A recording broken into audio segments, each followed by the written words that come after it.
ओम शांति। ये बाबा की 21 तारीख की साकार वाणी है। सार है मुरली का। मीठे बच्चे, पास विद ऑनर होना है तो बुद्धि योग थोड़ा भी कहीं न भटके। एक बाबा की याद रहे, देह को याद करने वाले ऊंच पद नहीं पा सकते। प्रश्न, सबसे ऊंची मंजिल कौन सी है? तो बाबा ने कहा, आत्मा जीते जी मरकर एक बाबा की बने और कोई याद न आए, दे अभिमान बिल्कुल छूट जाए, यही है ऊंची मंजिल। निरंतर देही अभिमानी अवस्था बन जाए, यह है बड़ी मंजिल। इसी से कर्मातीत अवस्था को प्राप्त करेंगे। गीत, तू प्यार का सागर है। ओम शांति। अब यह गीत भी रोंग है। प्यार के बदले होना चाहिए ज्ञान का सागर। प्यार का कोई लोटा नहीं होता, लोटा गंगाजल आदि का होता है। तो यह है भक्ति मार्ग की महिमा, यह है रोंग और वह है राइट। बाबा पहले पहले तो ज्ञान का सागर है। बच्चों में थोड़ा भी ज्ञान है तो बहुत ऊंच पद प्राप्त करते हैं। बच्चे जानते हैं कि अब इस समय हम बरोबर चैतन्य देलवाड़ा मंदिर के भांति हैं। वह है जड़ देलवाड़ा मंदिर और यह है चैतन्य देलवाड़ा। यह भी वंडर है ना। जहाँ जड़ यादगार है वहाँ तुम चैतन्य आकर बैठे हो। परंतु मनुष्य कुछ समझते थोड़े ही हैं। आगे चलकर समझेंगे कि बरोबर यह गॉड फादरली यूनिवर्सिटी है। यहाँ भगवान पढ़ाते हैं। इससे बड़ी यूनिवर्सिटी और कोई हो न सके। और यह भी समझेंगे कि यह तो बरोबर चैतन्य देलवाड़ा मंदिर है। यह देलवाड़ा मंदिर तुम्हारा एक्यूरेट यादगार है। ऊपर छत में सूर्यवंशी चंद्रवंशी है, नीचे आदि देव आदि देवी और बच्चे बैठे हैं। इनका नाम है ब्रह्मा, फिर सरस्वती है ब्रह्मा की बेटी, प्रजापिता ब्रह्मा है तो जरूर गोप गोपियाँ भी होंगे ना।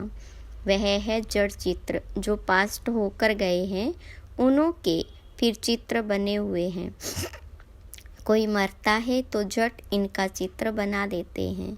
उनकी पोजीशन बायोग्राफी का तो पता है नहीं। ऑक्यूपेशन नहीं लिखे तो वह चित्र कोई काम का न रहे। मालूम पड़ता है फलाने ने यह कर्तव्य किया है। अब यह जो देवताओं के मंदिर है, उनके ऑक्यूपेशन बायोग्राफी का किसको पता नहीं। ऊंच से ऊंच शिव बाबा को कोई भी नहीं जानते। इस समय तुम बच्चे सबकी बायोग्राफी को जानते हो। मुख्य कौन कौन होकर गए हैं, जिनों को पूजते हैं। ऊंच से ऊंच है भगवान। शिवरात्रि भी मनाते हैं तो जरूर उनका अवतरण हुआ है, परंतु कब हुआ, उसने क्या आकर किया, यह किसको भी पता नहीं। शिव के साथ है ही ब्रह्मा। आदि देव और आदि देवी कौन है, उन्हों को इतनी भुजाएं क्यों दी है? क्योंकि वृद्धि को होती है ना, वृद्धि तो होती है ना। प्रजापिता ब्रह्मा से कितनी वृद्धि होती है। ब्रह्मा के लिए ही कहते हैं 100 भुजाएं, 1000 भुजाओं वाला। विष्णु व शंकर के लिए इतनी भुजाएं नहीं कहेंगे। ब्रह्मा के लिए क्यों कहते हैं? यह प्रजापिता ब्रह्मा की ही सारी वंशावली है ना। यह कोई बाहों की बात नहीं है। वह भल कहते 1000 भुजाओं वाला ब्रह्मा, परंतु अर्थ थोड़े ही समझते हैं। अब तुम प्रैक्टिकल में देखो ब्रह्मा की कितनी भुजाएं हैं। यह है बेहद की भुजाएं। प्रजापिता ब्रह्मा को तो सब मानते हैं, परंतु ऑक्यूपेशन को नहीं जानते। आत्मा की तो बाहें नहीं होती, बाहें शरीर की होती। इतने करोड़ ब्रदर्स हैं तो उन्हों की भुजाएं कितनी हुई। परंतु पहले जब कोई पूरी रीति ज्ञान को समझ जाए तब बाद में यह बातें सुनानी है।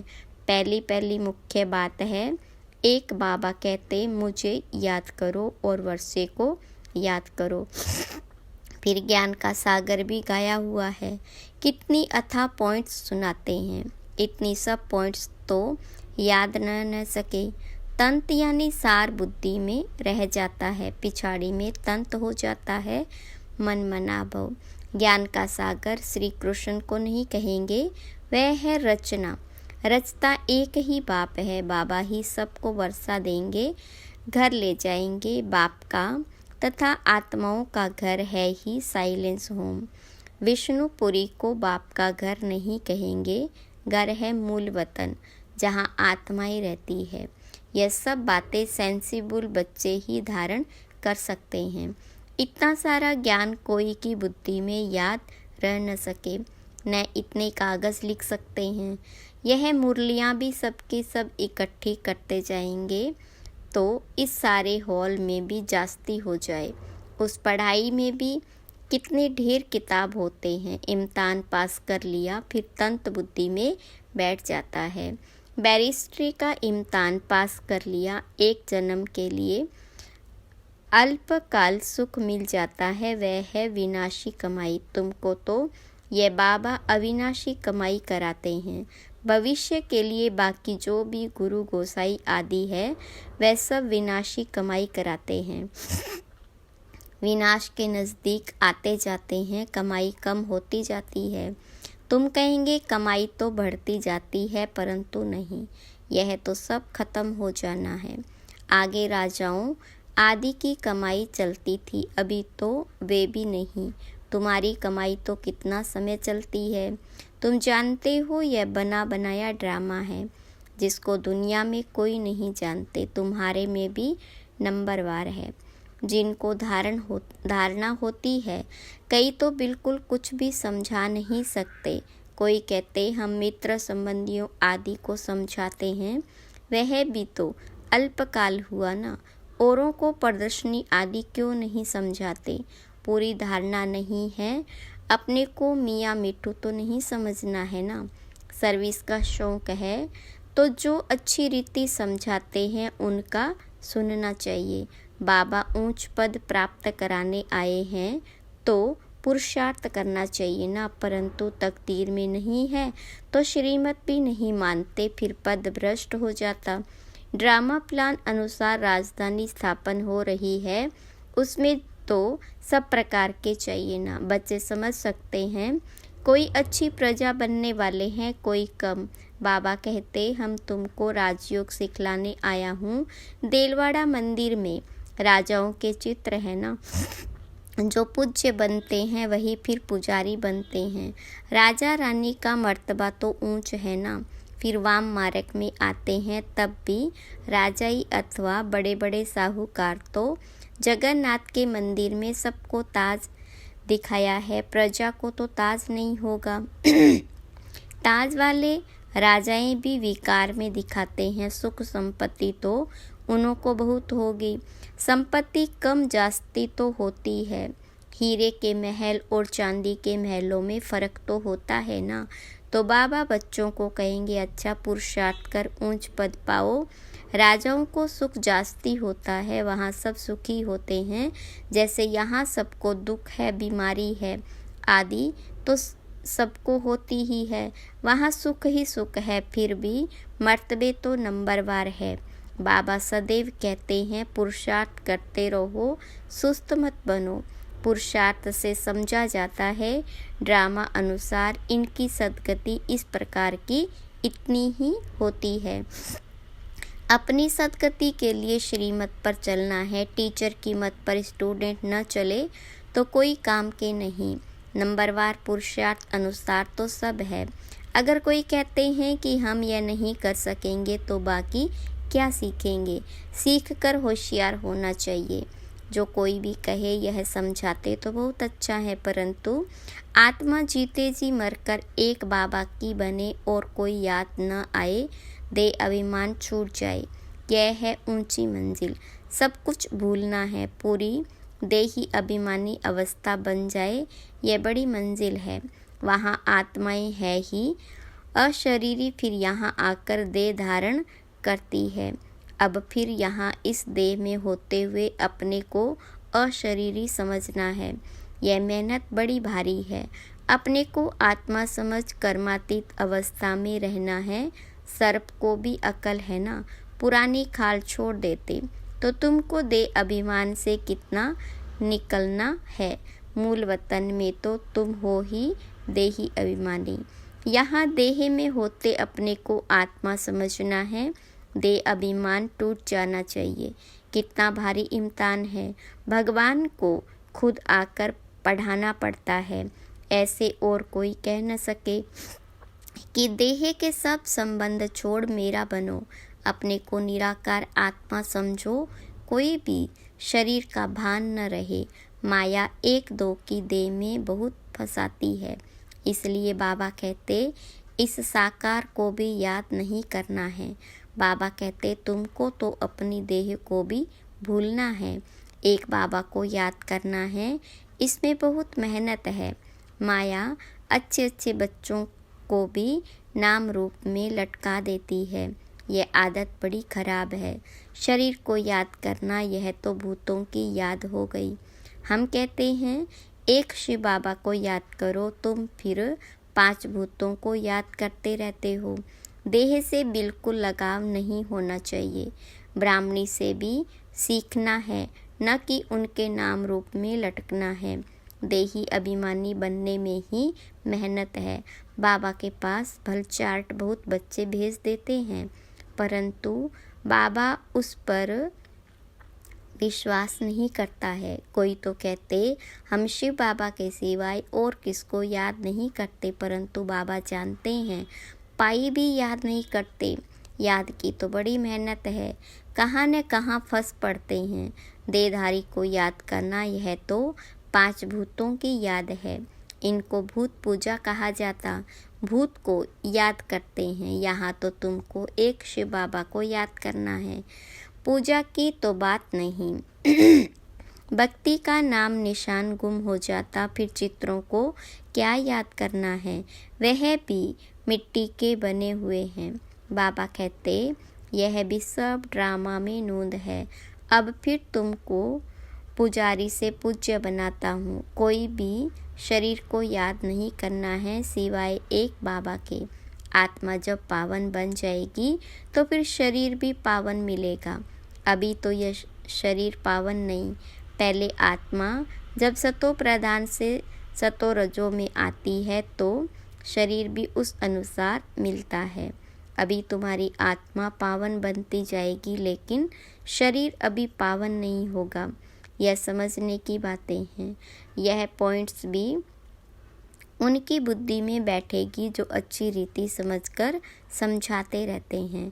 सतो प्रधान आत्मा को बनना है। बाबा को याद करने की ही बड़ी मेहनत है। कईयों को तो जरा भी याद नहीं रहती है। पास विद ओनर बनने के लिए बुद्धि योग थोड़ा भी कहीं न भटके।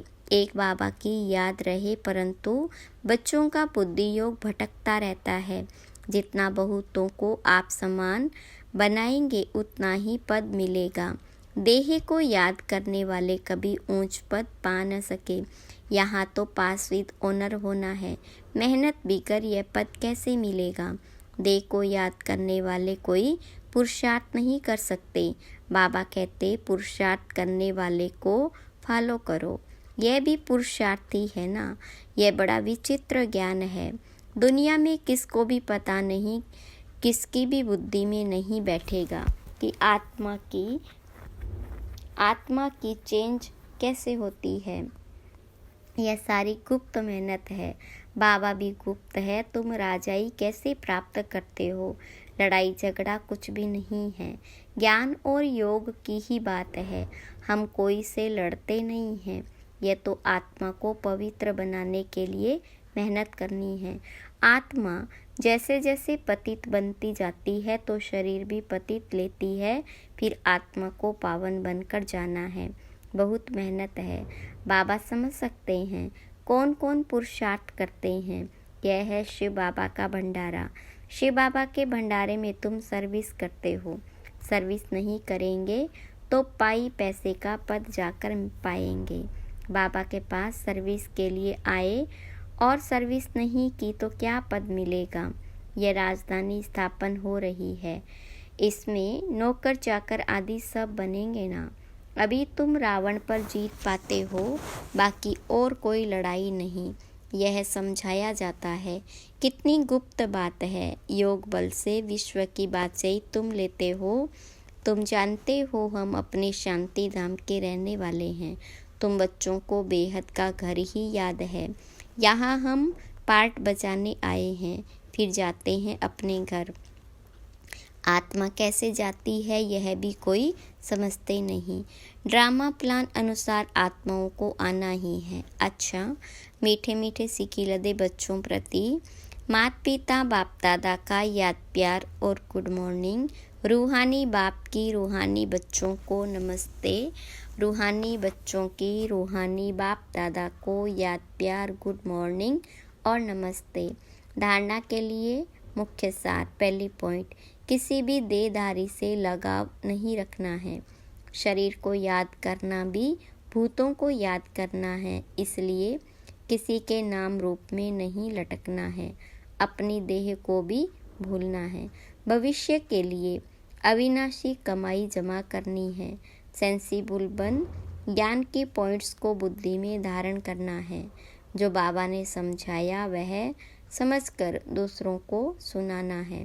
वरदान, कल्प कल्प के विजय की स्मृति के आधार पर माया दुश्मन का आह्वान करने वाले महावीर विजयी भव। विस्तार, महावीर विजयी बच्चे पेपर को देखकर घबराते नहीं, क्योंकि त्रिकालदर्शी होने के कारण जानते हैं कि हम कल्प कल्प के विजयी हैं। महावीर कभी ऐसे नहीं कह सकते कि बाबा हमारे पास माया को न भेजो, कृपा करो, आशीर्वाद करो, शांति दो, क्या करूं, कोई रास्ता दो। यह भी कमजोरी है। महावीर तो दुश्मन का आह्वान करते हैं कि आओ और हम विजयी बने। स्लोगन, समय की सूचना है, समान बनो, संपन्न बनो। अव्यक्त इशारे, एकांत प्रिय बनो, एकता और एकाग्रता को अपनाओ।